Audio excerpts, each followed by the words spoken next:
You just got a $5,000 bonus at work. Your heart races, your palms tingle, and before you even deposit the check, your brain has already spent it. New couch, weekend trip, maybe finally those sneakers you've been eyeing for 3 months. Here's what's terrifying. A neuroscientist at Stanford hooked people up to brain scanners and showed them pictures of products they wanted to buy. The part of the brain that lit up? The exact same region that activates in a drug addict anticipating a hit. Your brain doesn't see money as a tool. It sees spending as a reward. And that one glitch, that one tiny neurological short circuit, is the reason most Americans will retire with less than $89,000 in savings. Not because they didn't earn enough, not because the economy screwed them, but because the 3-pound organ sitting between their ears was literally designed for a world that no longer exists. Today, I'm going to show you 5 ways your brain actively sabotages your financial future and exactly how to rewire it. Let's go. Meet Sarah and Mike. Both are 28 years old. Both live in Austin, Texas. Both make $65,000 a year. Same neighborhood, same education level, nearly identical lives. But fast forward 20 years and Sarah has a net worth of $780,000. Mike? He has $41,000 and a car payment. What happened? Most people would say Sarah was disciplined. Mike was bad with money. But that's lazy thinking. The real difference isn't willpower. It's that Sarah accidentally stumbled onto a few mental tricks that neutralized her brain's worst instincts, while Mike just did what felt natural. And natural is the problem. See, Mike isn't dumb. He's not reckless. He's normal. He did what his brain told him to do at every crossroads financially. And his brain told him to do the exact wrong thing every single time. Let me show you why. 100,000 years ago, your ancestors didn't have savings accounts. If they found a bush full of berries, the smart move was to eat all of them right now, today, because tomorrow a bear might find that bush first. Your brain learned a simple rule. Good thing in front of you? Grab it immediately. That software never got an update. So when Mike sees a 60-inch TV on sale, 40% off today only, his ancient brain screams, grab the berries.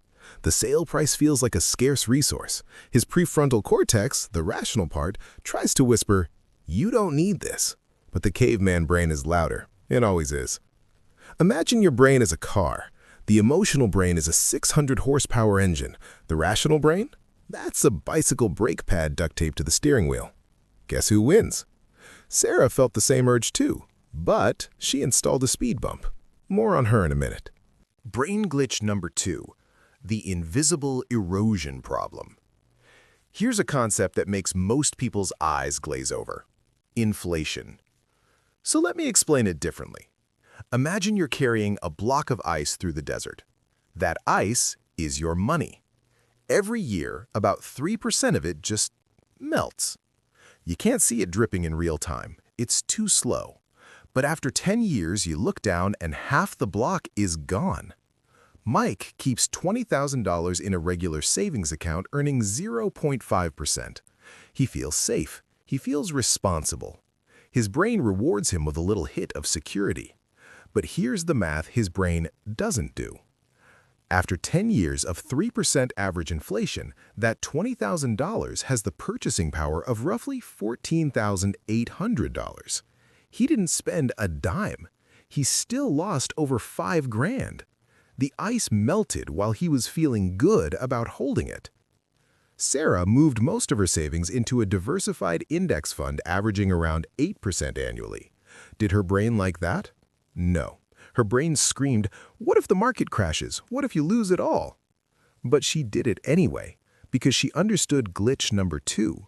Your brain can't perceive slow, invisible losses. It's blind to erosion.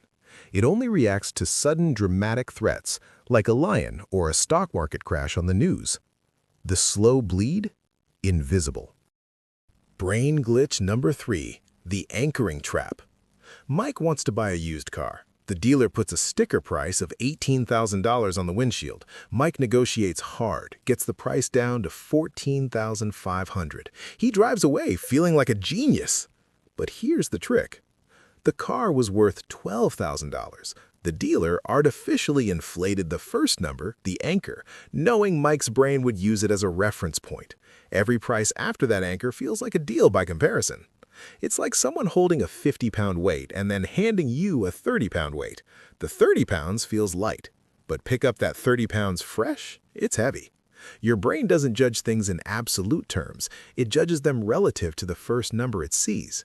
This is called anchoring bias. And it doesn't just happen at car dealerships. It's on every restaurant menu, every was $200 now $99 tag online, every real estate listing. Sarah fell for this too, at first. But then she started doing something unusual. Before any major purchase, she researched the actual market value independently. She set her own anchor. She walked into negotiations with her number already locked in. Same brain, different strategy. Brain glitch number 4. Lifestyle creep. The Hedonic Treadmill. Mike got a raise, went from $65K to $78K, an extra $13,000 a year. You'd think his savings would jump, right? Nope. Within 4 months, he upgraded his apartment. New lease, $400 more per month. Better car, more dinners out. His expenses rose almost exactly in lockstep with his income. He didn't even notice. Imagine you're on a treadmill. You start walking, then you walk faster, then you jog, then you sprint. But here's the thing. The treadmill speeds up at exactly the same rate you do. You're running harder and harder, and you never move forward. That's lifestyle creep. Your brain adapts to every new level of comfort in roughly 60 to 90 days. Psychologists call it the hedonic treadmill. That new apartment? Thrilling for 2 months. Then it's just your apartment.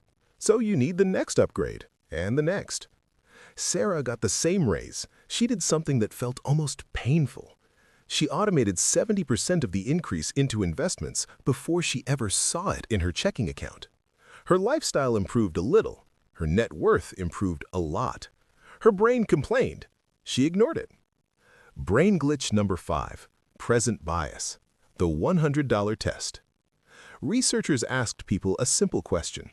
Would you rather have $100 today or $150 in 1 year? Most people took the $100. Logically, waiting 1 year for a 50% return is an insane deal. You can't get that anywhere. But the brain doesn't care about logic. It cares about now. This is present bias. Your brain treats your future self like a stranger. Brain scans literally confirm this. When people think about themselves in 20 years, the brain activity looks almost identical when they think about a random person they've never met. You won't sacrifice for a stranger. That's why Mike can't bring himself to max out his 401k. The money disappears from his paycheck and goes to some old guy named Future Mike he doesn't even feel connected to. Imagine 2 versions of you standing in a room. Present you is in full color, high definition, surround sound. Future you is a faded, blurry Polaroid pinned to the far wall. Who are you going to feed first? Sarah used a trick backed by actual research. She downloaded an aging app and looked at a photo of herself at age 65. She named her investment account Sarah's Freedom Fund. She made her future self feel real, tangible, human. It sounds silly. The data says it works. People who see aged photos of themselves voluntarily save 30% more. So here's the big takeaway that ties all of this together. Your brain is not broken. Let me repeat that. Your brain is not broken. It's running software that was perfect for surviving on the savannah 100,000 years ago. Grab resources immediately. Avoid unfamiliar risks. Prioritize today over tomorrow. Measure everything relative to what's right in front of you. That programming kept your ancestors alive. But the modern financial world is the exact opposite of the savannah. Today, the winning move is almost always the one that feels unnatural. Delay the reward. Embrace the short-term discomfort. Invest in things you can't see or touch. Think in decades, not days. The entire financial system, from credit card companies to car dealerships to social media ads, is reverse engineered to exploit these 5 glitches. They have billion-dollar budgets and teams of behavioral psychologists working against you. Mike never stood a chance, not because he's weak, because he was unarmed. Sarah didn't have more discipline, she had more awareness, and she built systems around that awareness. That's the difference. Okay, so what do you actually do with this information?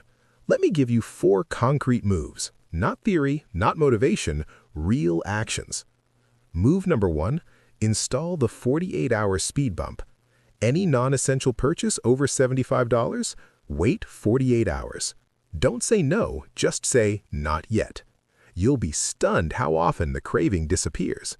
This directly counters glitch number 1, the caveman grab reflex. You're not fighting the urge, you're just delaying it long enough for your rational brain to catch up. Move number 2, automate before you see it. Set up automatic transfers to investments on payday, not at the end of the month, on payday. If you get a raise, increase the automation before you adjust your lifestyle. You can't spend what you never touch. This kills lifestyle creep before it starts. Move number 3, set your own anchors. Before you walk into any negotiation or purchase, spend 15 minutes researching the real market value. Write your number down on a piece of paper. Look at it before you look at their price. You're preloading your brain with an honest reference point. This neutralizes glitch number 3. And move number 4, meet your future self.